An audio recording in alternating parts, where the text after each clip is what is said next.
Yep. All right. Hello, everyone. This is the afternoon session, and we are having Dr. Jung, who is our director, part of institutional research and AIR. And then we also have Ms. Reid, senior manager, part of operations and AIR. Then we also have Dr. Tkach, executive director, part of academic data analytics, and also part of AIP. Then finally, we have Christina, Todd, our executive director, part of strategic initiatives and AIP as well. Thank you. I think we want to a little bit additionally introduce ourselves. So we have two departments today working together for this presentation. So AIR is we call AIR. So our full name is Analytical Institutional Research. So Chris and I just working as director and senior manager in the AIR. And then we have also great team that we are working always together. So that is Dr. Tkach and also executive director, the Christina. So we are going to have some presentation together. So now, yeah. Okay. So I'm gonna talk about first. We talk about how we can just use our data to make your just decision making and create some policy and initiatives. So we are talking about how you can use those kind of data.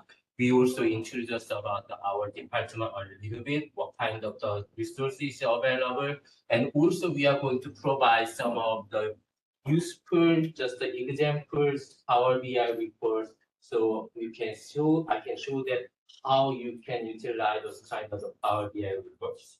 So that is our portion of the presentation. Then Chris team is also talking about some of his department, and also especially he also explain about some workforce data example. You can also use those kind of for your decision making. And then also we're gonna additionally talk about how we can also use some of data for your decision making. So now it's time to present. Yeah, so, okay. I'll try and go through my slides real quick because there's a lot of good stuff afterwards. This is the, why do we want to know, basically, why do we want to know about our institution, right? So getting data will help you start over. So the reason for getting good, targeted, actionable data is to make informed and strategic decisions. We also want data to give clarity and context and then confidence in your decision making, as well as by pointing to the data, this is where we're making the decisions we are. It's clear and upfront, and people know why you're making the decisions you are. It's an arbitrary. So these slides are kind of an excerpt from a larger presentation. The steps are you explore data, engage the insights, you act, and that equals impact. AIR, Analytics and Institutional Research. We have a large presence at both system offices. We have a representative at just about every campus.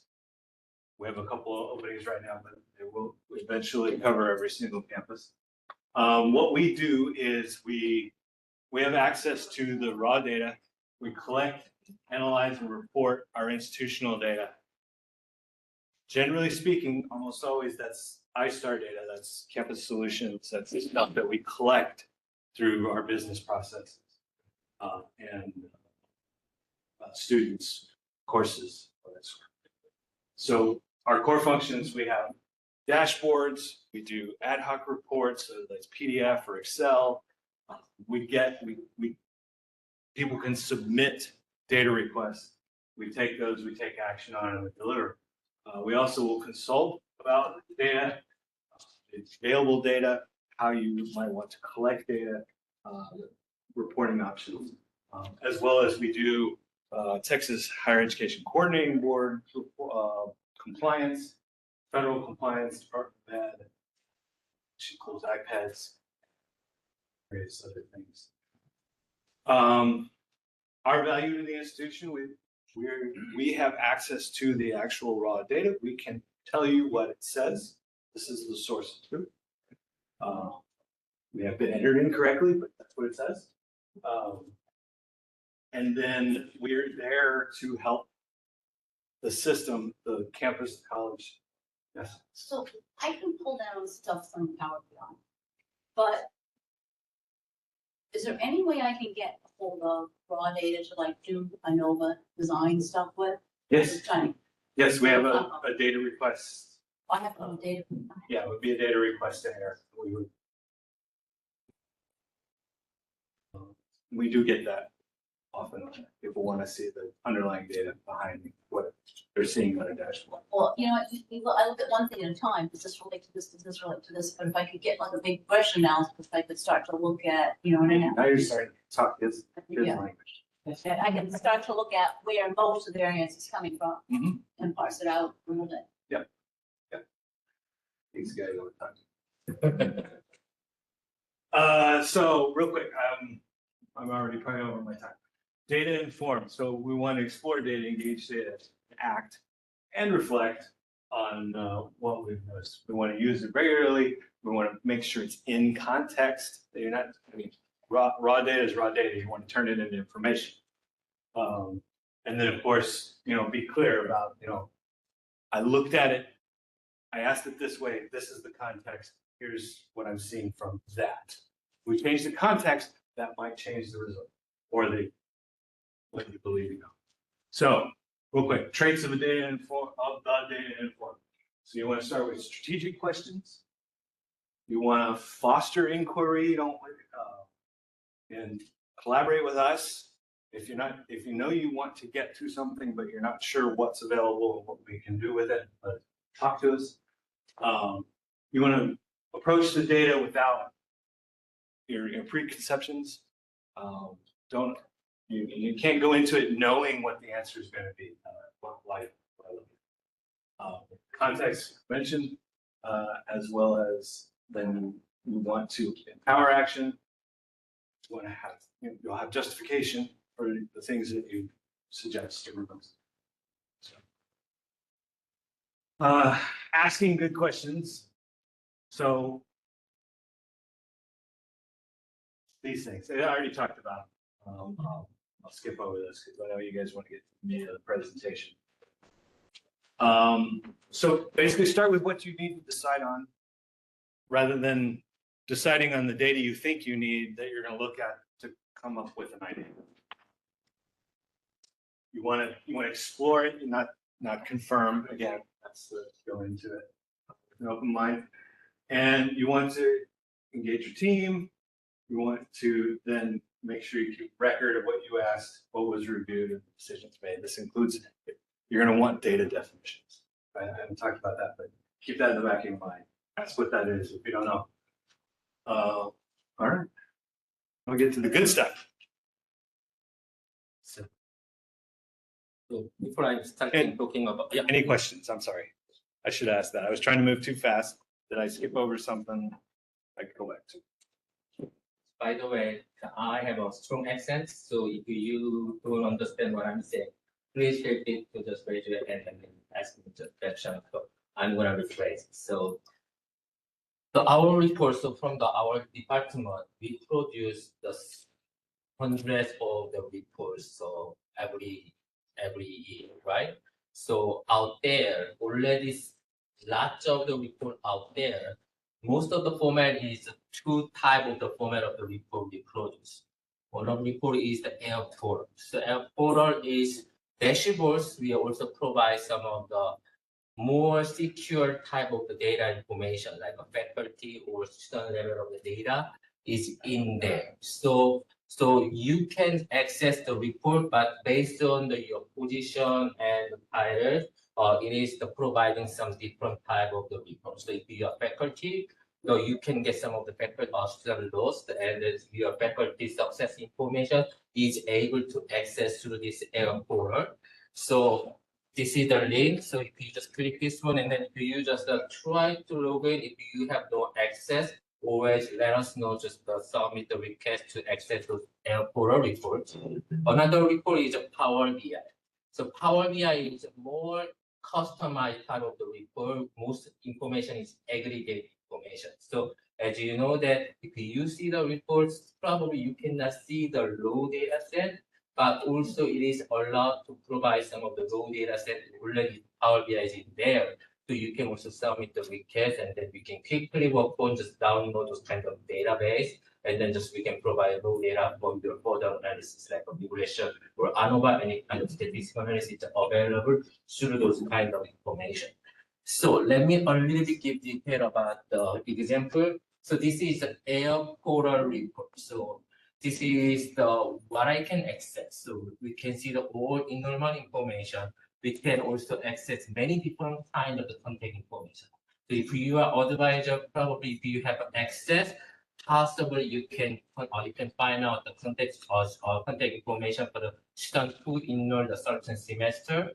And also you can also get some of the information whether this student is an FTIC student or this is a female and male, all kind of the information you can access to this error portal. And then also you can get some of the information about your student roster, and then you can also get some of the information faculty only case, the course success information. And then depending on the position, you can get some of the information of the financial aid. You can also get some kind of the credit workforce information. So this is all dependent on the position. But if you need those kind of data set, and probably you can just submit the request, and then just through the review process, we probably allow some of the access to the certain report. But that is also based on the position. So this is one of the examples from the air portal reports. So just you can see the all of student information. You can compare, you can just check it out, official data, just the student data set, and then comparative only on just the data information.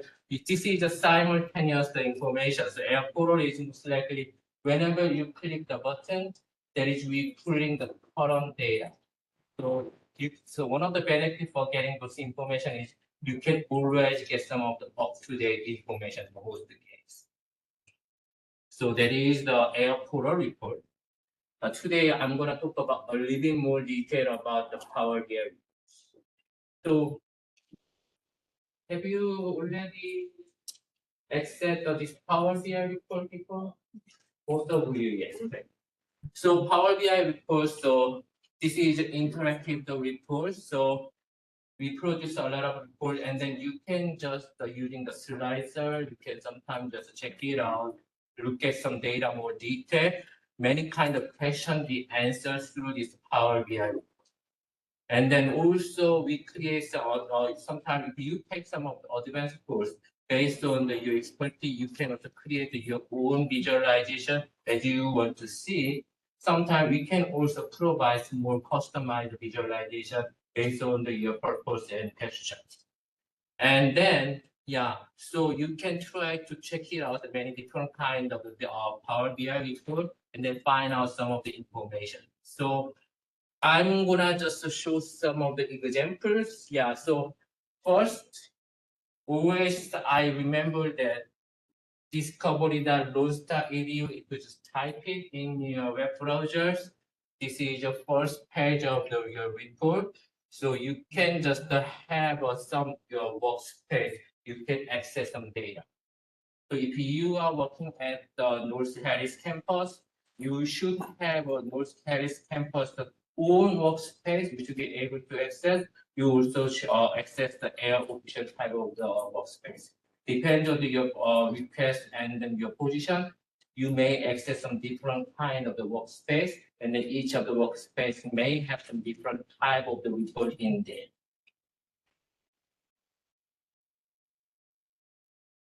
So this is a typical, we have a little bit changed some of our just template, but this is some kind of default. So you can see that there is a banner in here, And then in many cases, there are many slices you can just choose. So if you choose a certain college or certain type of the information, this provides some of the more information based on the what you choose. So there is a visualization here, and the slicer here, and then footnotes. Sometimes we have a footnote here. That is, you can see that when this report is updated, and then also you can see some of data definition. Also, you can find out some of the person who create this report. So whenever you have some further question, if you submit the ticket, we can quickly find out who created this report, and then try to get analyst answer for your question or modification. So I would like to show some of the, we have a lot of the Power BI report. I love the all of Power BI report we produce, but I would like to give only 3 examples today. So one of them is the student tracker. So many times we receive some of the requests from the faculty member and the advisor. They want to track their students. So one of my question is, what is the number of the students who were enrolled in the English 1301 for 2024 at the Lone Star College at UP? Sometimes you want to know about among them, how many moved to the next course, the English 1302, for the next semester. If that is the case, if you can find out the sequential course, the report, that report can answer for your question. So this is the questions. This is the report. So I select the 2025 and I select the 2024 course, and then only focus on the Lone Star College UP. I select the course English 1301. And then if you see here, there is a number of the students who enrolled in the 2024, taking some of English 1301. So this number shows that 2,098 students. And then I select the 2025 English and English 1302 and any campus.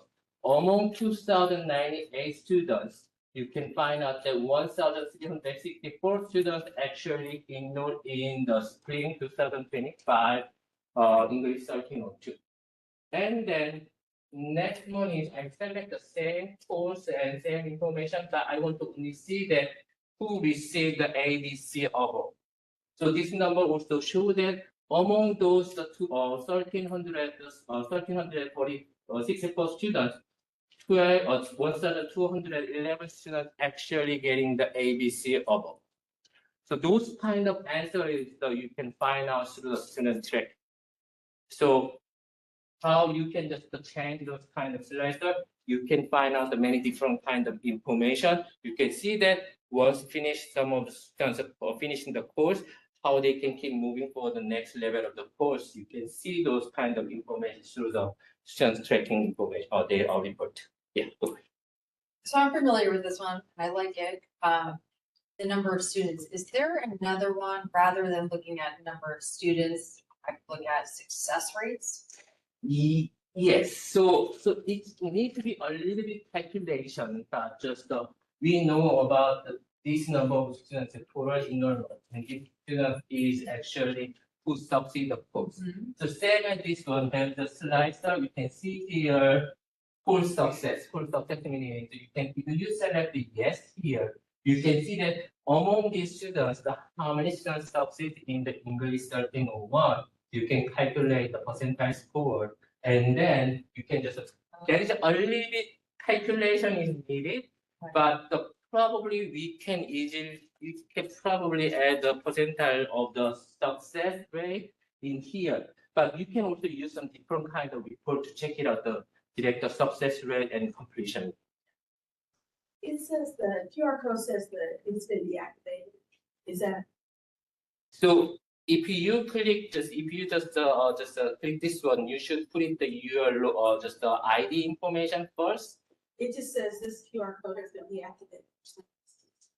I had that happen too, so it looks like. I did this morning. At the time, it was okay for me, but probably so So yeah, I'm gonna put some the link and then just Okay. send this report or just the whole of presentation to use. So Okay. instead of the using QR code, you can find out some other way to get access. So any question about? Yeah. Hey, Jay, you can also choose the grade that they received in the pre-req course, correct? Yes. Yes. I think that's important to kind of highlight that option for them for curriculum teams, because what you can do is say, okay, I got an A in 1301. What's my chances of passing 1302?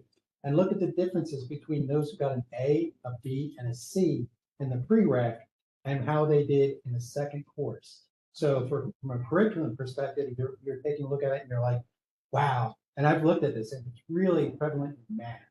You get a C in math, you got maybe a 50-50 chance of passing the next course. So, you know, they always talk about early alert, folks. They get a C in the pre-req. They're gonna need one. Or in my discipline, I can move on to the next level with a D, but that's not technically considered success. Mm. Yeah, we just talked about that, Mm. because it's. And then what's your world languages? So yeah, so this report is to help you guys find some of the answer and coding code. So if some students is getting the A, this is how many percent of students move to the next level, and then how the success rate for the next course. If some students getting the C, how many percent of students actually success in the next level of the course. So you can also compare the report and find out some of the or what single line on your syllabus that says, even though you can get a D in this class, this is your chance of succeeding in the next level. yeah, you got can, it. yeah, you Yes. can find. Yes. So students tracking course. So there are lots of different tabs, and then just we produce a little bit visualized differently. So you can visit this one, and then if you have any question, please let us know. And next report is the graduation report. So sometimes we have a lots of question about how many students graduate and getting the degree from each of the area. So this is one of the example. In 2025 spring, how many students enrolled and on the associate of the applied science degree at the Lone Star College, and then among them, how many students is actually coming from the first-time college in students, and then how long take usually average time to graduation. So this is the can be answered through the graduation report. So this is our graduation Power BI report. And then, so through this report, I select only just the old campus. So associate science, associate applied science degree at the Lone Star College 2025 thing. The total number of the students is 969 students actually earning the certificate or the associate degree. And then you can see more detail what kind of more soft plan do they have, and then each of campus breakdown you can see the number. One of my questions, so among them I would like to select only FTIC students, and then if I click the FTIC student, I found out the 434 students is FTIC student. FTIC meaning it's the first time in college, so this is totally just coming at the Lone Star College as just this is their first time college. Among them, so check it out their time, how long they take some time to graduate. The average time into getting this associate degree is 4.2 years. So through this report, we can see that once student is coming to the Lone Star College, usually it will take a 4 year or 4.5 year to complete this applied science degree, getting the science degree. So I can find out this information through the graduation report. So there are many kind of breakdown is possible. Go ahead. Nice to see you again. I have a question. So on the field on that slide here on the graduates and degree award, if the degree type is like you have a certain program you want to look for and it's not there, can we just send you? Yeah, but the possibility in here there is a degree information more detailed. Which filter is that one? So this is no filter in the report itself. There is a more breakdown by more subplan. So you can see more detailed information. Okay. So there are many tabs. So- These only show some of general input. So I'm not sure about exactly what you're seeing. We can look at it after. But each of these filters, each of these selections will impact the other ones. So occasionally you'll get a situation where, like, since associative applied science is selected, you may need to clear everything. And in the upper right of the window, right above it, there's a little like backup button, and it will clear everything back to default. Sometimes it's best to let's start over at default and make sure I don't have other selections that are impacting what I can see as my options. And your kinesiology, I correct? was specifically looking for the Yeah, element. so in the degree type, it's filtered to workforce. So perhaps if it was workforce and academic, it would have been listed on the under the degree of the associates there. We can look at it real quick if you want to. No, I just was this question. Thank you. So this is a graduation report. And then last report I want to just share is the transfer students information. Now our focus is not only just graduation. You want to also know about when students graduate, how many students is just getting go to the 4-year university, how many students getting the job. So getting the job portion is I'm gonna just probably just ask you just to show those information. For the academic transfer information, you can also find some very useful information. So for example, among the students enrolled in the 2021 to 2022, at this moment, as of now, how many students is actually transferred into the 4-year university? You can find out some of those answers here. So I click this one is just I take out the dual credit students. These are a little different. The non-dual credit students and the students who enrolled in the 2021 to 2022. Among them, total 9,894 students is the who transferred to the 4-year university. And then interestingly, among them, about 2,000 students, so actually 20% of the students actually getting the degree in the Lone Star College, then move to the 4-year university. The 80% of the students is about the 80% of the students is move to the 4-year university, but not getting any kind of the associate degree in here. And then you can also break down by academic plan, how many students are transferred, and then the complete the transfer, and then you can see those kind of information in detail through this transfer of information. So only this, yeah, go ahead. Get the transfer information, and then more importantly, is there any way of figuring out success once they transfer? So we are getting those data from the National Clearing House. So we usually provide all the data as information to the National Clearing House, and then they collect all information from each of the university and college from in Texas, and then they can find out the who transfer into the which year. But there's in that college success information is currently not available, right? Yeah, I mean, so I mean. Yeah, not individual course. What does transfer mean? Does that mean that they show a full course load at the 4-year university, or they just roll for one course? So they'll show up for one course or more. There are some indicators, and I'm trying to remember if there's a course load. There may be a course load field, but it's not fully populated, and so I think we typically ignore it because it doesn't help.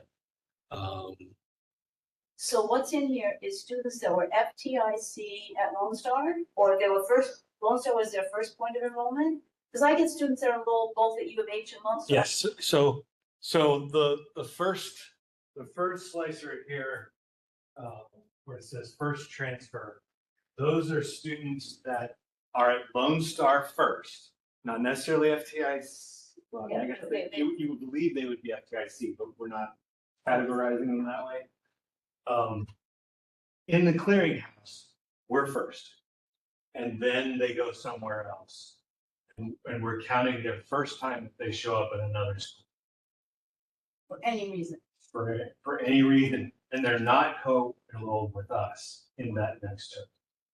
There's another selection here of co-enrolled students.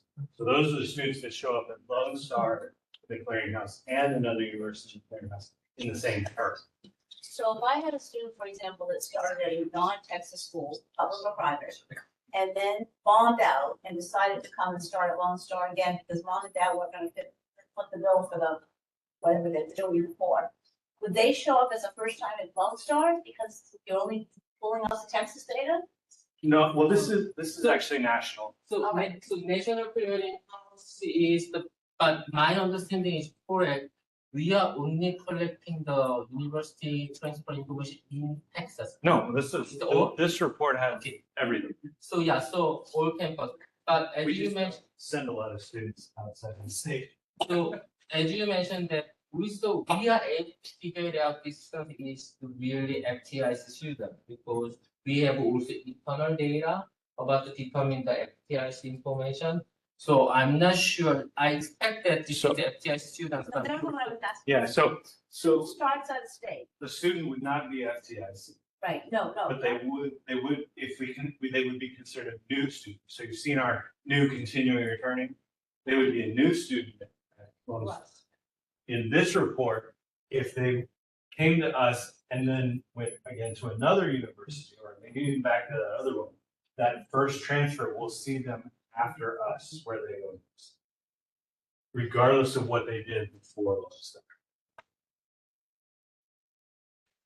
So sticking along with that same idea, student starts here. They what I would call transfer to a four-year college. But let's say they still want to finish out the languages here because they don't want to buy a new textbook.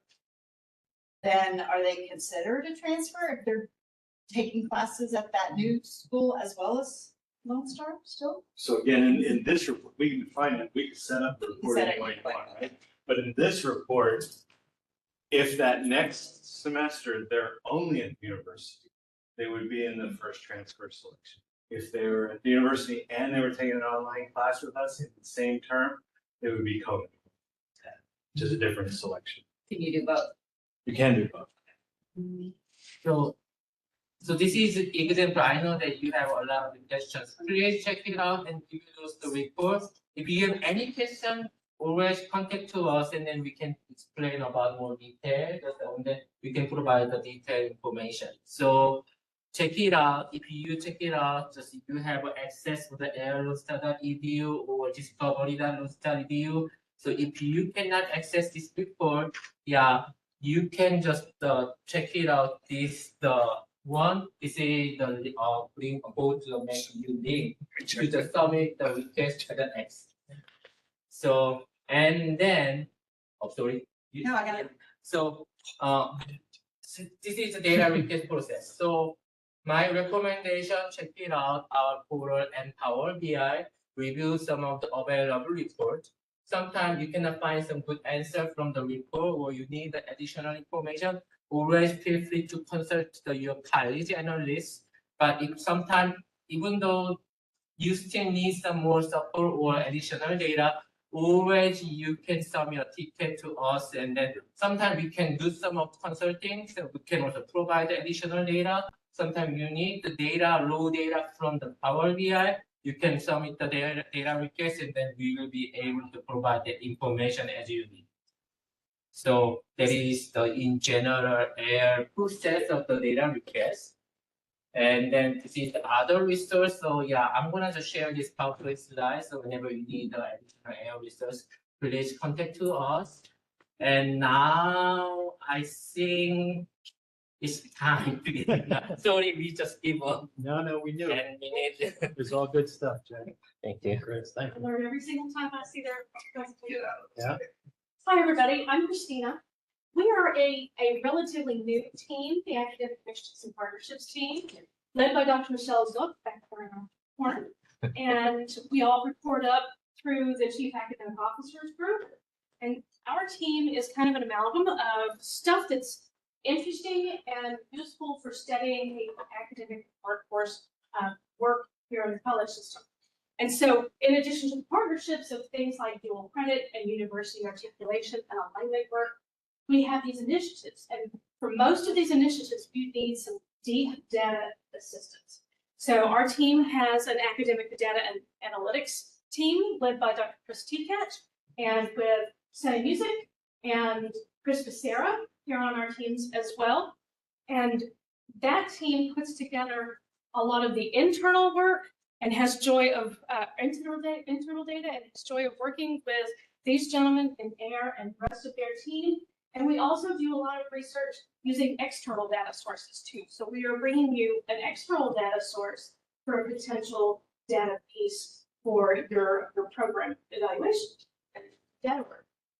And that is to look at your employment rates. And while we're presenting this for workforce teams, particularly today, those of you that are in academic transfer teams, this is relevant data for you too. And the coordinating board is providing data on our employment rates of our graduates for all the programs across the college system, academic transfer and workforce.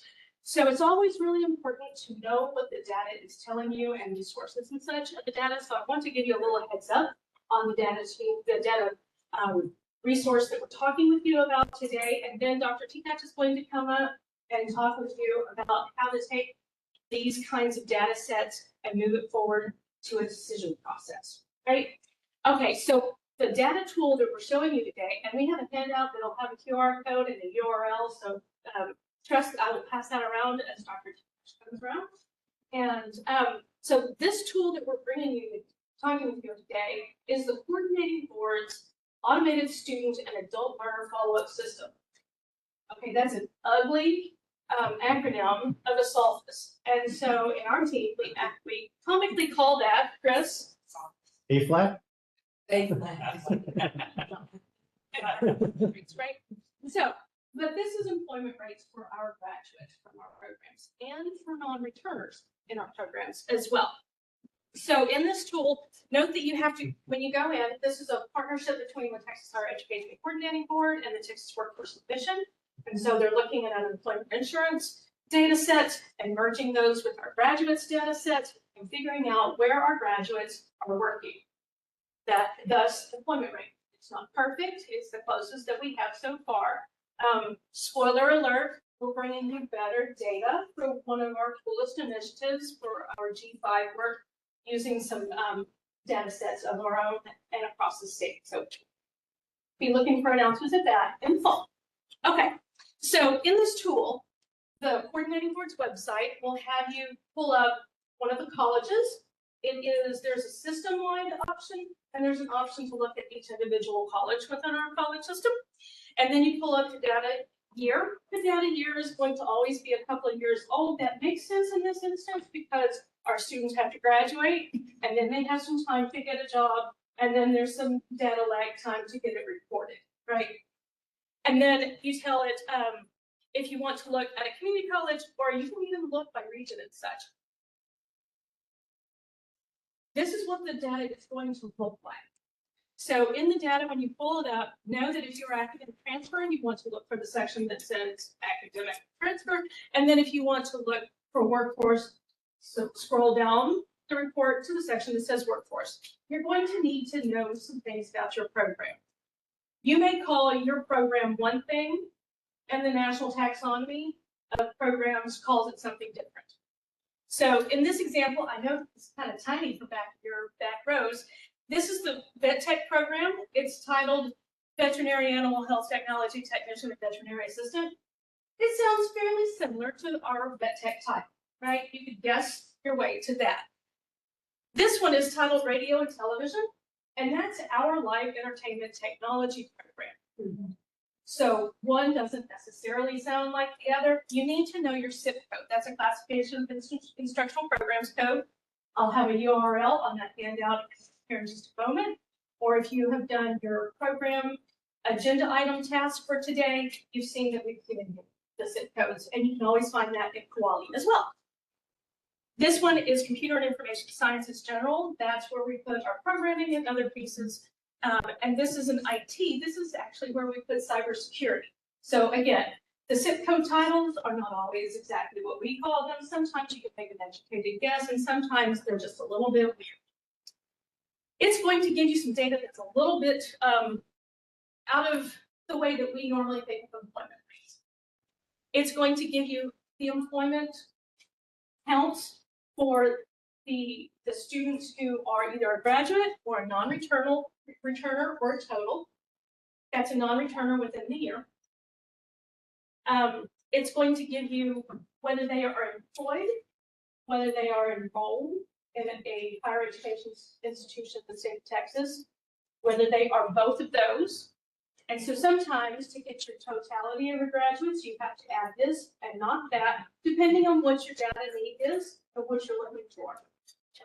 Chris Tkach is going to come up and talk with you about how to get from those data sets to a decision stage. So we just want to highlight some things. So we've got employed, no additional higher education, then we've got rates. So for graduates, for this program, 80%. For this program, 55%. For this program, 39%. And for this program, 21.2%. A lot of variation in employment rates by program.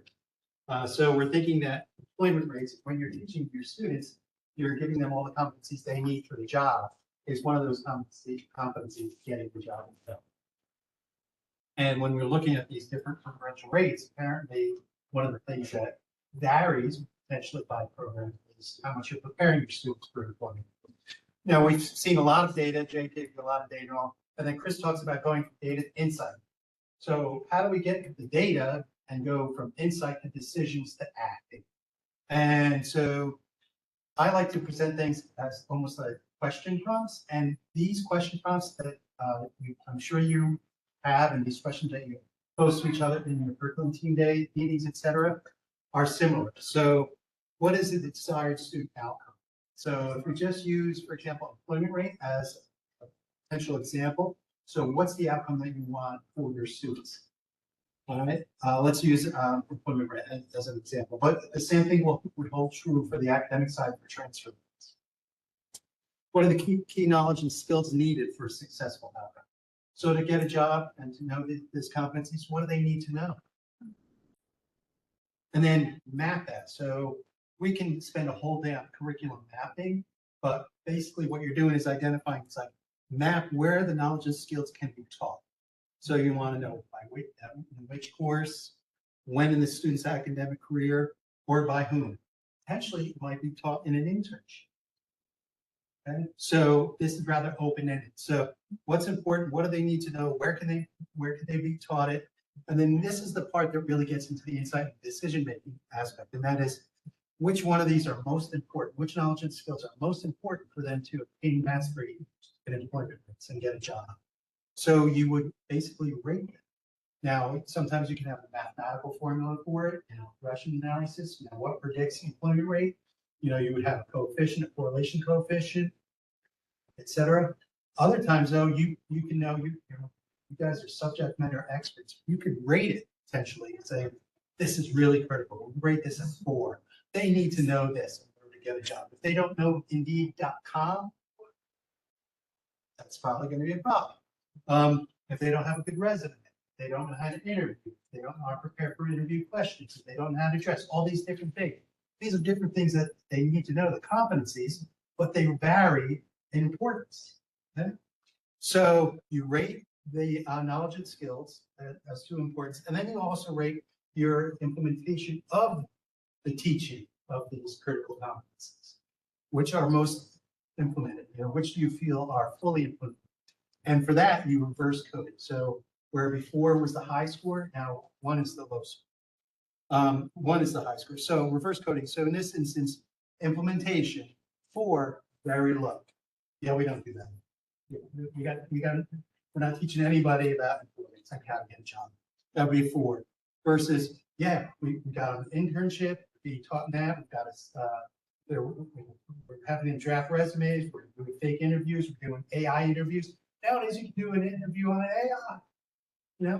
So you're collecting the importance of the factor, the competency, whether or not it's fully implemented. Then you're taking a look and saying, okay, which of these highly important competencies, these highly important knowledge and skills are we not teaching? So that's getting from data all the way over here, and from what Jay was talking about, and from the Asolphus, Asolphus going from that data to information to insight. It's like now you can identify and prioritize, okay, this is what we need to prioritize. We're low on this, we're low implementation, it's very important. And then you go back and say, well, where can we do? Because once you do that, now what you're moving in is to acting. So Chris went over the process of going from data to insight to acting. So this helps you prioritize what you should be acting on, and helps you also identify where you're going to be acting. And then finally, impact. Did you have an impact? So, dun, dun, dun. So that's it. You're doing it mostly, I'm willing to bet, informally, but this helps you brainstorming. It gives you the question prompts, it starts that discussion. We know that you all have discussion very from the team today.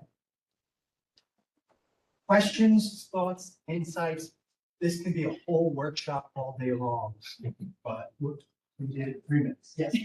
I was just gonna say, it seems applicable to, especially on an institutional level. For example, with the MACE program and the internship programs that we have, preparing resumes, et cetera. But I'm thinking, like, is this something that the curriculum team should be moving into?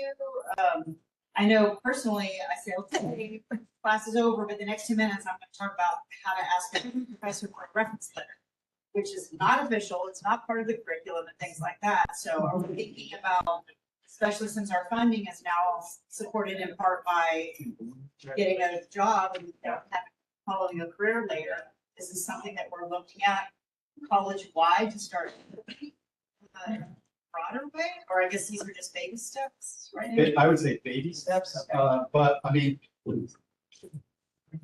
especially on the workforce side, you want to give them the competencies to do the job. You want to also help them get the job. You know, we were talking about credentials of value. You know, part of that is the wages that they earn, but it could be the highest paying job in the world. But if you ain't got the job, you're not. So, and it is things that I think we might be doing. But that's where it can be done. That question, who can do it, where it can be done. Maybe certain skills can be taught on a broader scale. You know, core skills like resume writing, resume formatting, that type of thing. But then the program identifies specifically. It's like, this is where you can get an internship. This is where you can, you know, all those little things that are specific. But it all starts with those discussions in your rooms. And it's just, yeah. You guys have any thoughts about this all? Because like I said, this could be a workshop, you know, for hours. If that's what we want. Start it right now. Or it can be a 3-minute presentation or whatever your thoughts are. Thank you very much. Thank you. Thank you. Thank you. Centers?